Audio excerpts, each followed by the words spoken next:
की सल्तनत में एक परी रहती थी जिसका दिल निहायत नर्मो नाजुक था। उसका कमरा खुद उसकी तरह गैर मामूली था। वो जमीन से बहुत ऊपर एक देव कामत सूरजमुखी के अंदर बना हुआ था, मगर उसकी एक अजीब सी आदत थी जिससे वो छुटकारा ना पा सकी। जब कभी उसे कोई तितली नजर आती या कोई परवाना जिसके पर आधी रात के रेशम की तरह नर्म होते, तो वो खुद को रोक ना पाती। वो उसे नरमी से अपने हाथों में थामती, फिर एक चमकते हुए शीशे के मर्तबान में रख देती और उसे अपने कमरे की लंबी अलमारी पर सजा देती। उसे ये देखना बहुत अच्छा लगता कि परों की फड़फड़ाहट क्रिस्टल की रोशनी में जगमगाती है।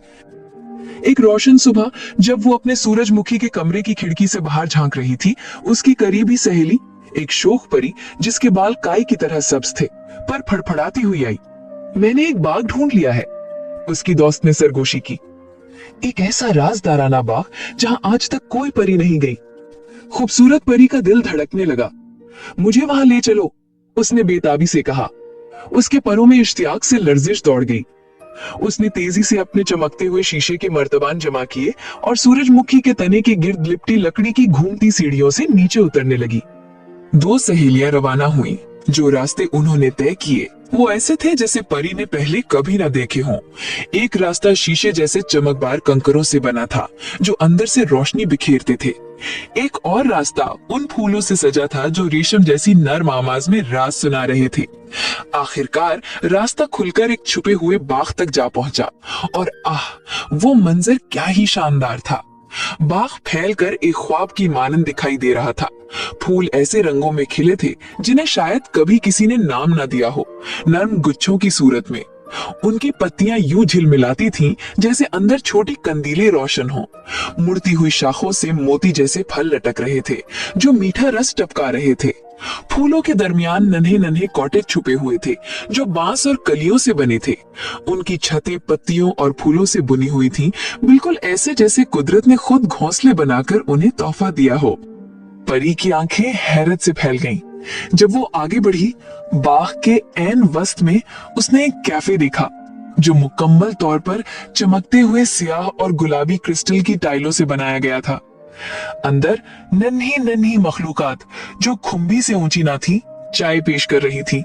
वो नाजुक बर्तन उठाए हुए थी, ऐसे छोटे कि एक उंगली के नाखून पर समा जाए। परी का दिल अजीब सी मसरत से भर गया। मगर फिर जब वो कैफे से आगे बढ़कर एक बेरीज के बाग में पहुंची तो उसकी नजर एक ऐसी शय पर पड़ी जिसे वो नजरअंदाज न कर सकी। एक तितली। उसके परों पर सूरज की रोशनी यूं झलक रही थी जैसे नीला नीलम आहिस्ता आहिस्ता नारंगी आग में घुल रहा हो। उसकी उंगलियां ख्वाहिश से कांप रही थीं। मगर जैसे ही उसका हाथ तितली के परों को छुआ, चांदी और बनफशी रंग का घना धुआं उसके गिर्द लपट गया। बाग उसकी आंखों के सामने घुलने लगा। हवा बोझल हो गई और जब धुआं छट गया तो उसने खुद को एक क्रिस्टल के क्यूब में कैद पाया। ये क्रिस्टल क्यूब बहुत बड़ा और चमकता हुआ था। दीवारें पहाड़ी शीशे की तरह मोटी और सख्त। अंदर सब कुछ हसीन था, मगर परी ने इनमें से किसी पर जगह न ली। वो फर्श पर बैठ गई, उसके पर लरज रही थी। उसने पुकारा, मगर आवाज सिर्फ दीवारों से टकराकर वापस आई, बेअसर। सुनने वाला कोई न था। कफस के बाहर एक नया जहान था।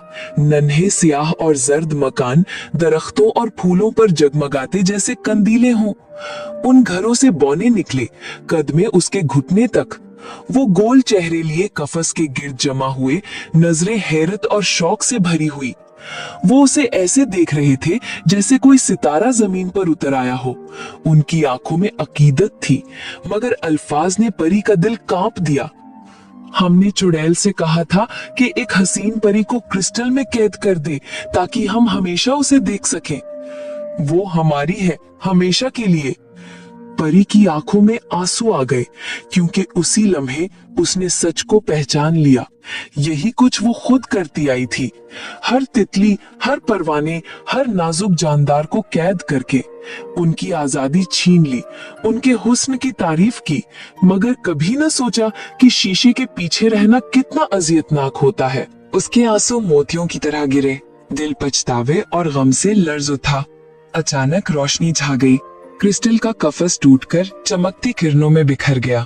और वो खुद को एक वसी हॉल में पाई जो खालिस रोशनी और क्रिस्टल से जगमगा रहा था।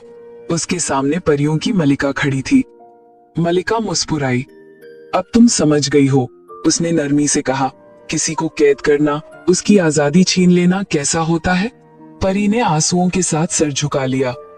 मलिका ने मजीद कहा, अब से मर्तबान खाली रहेंगे, तितलियां और परिंदे आजाद रहेंगे, हवा के साथ रक्स करेंगे।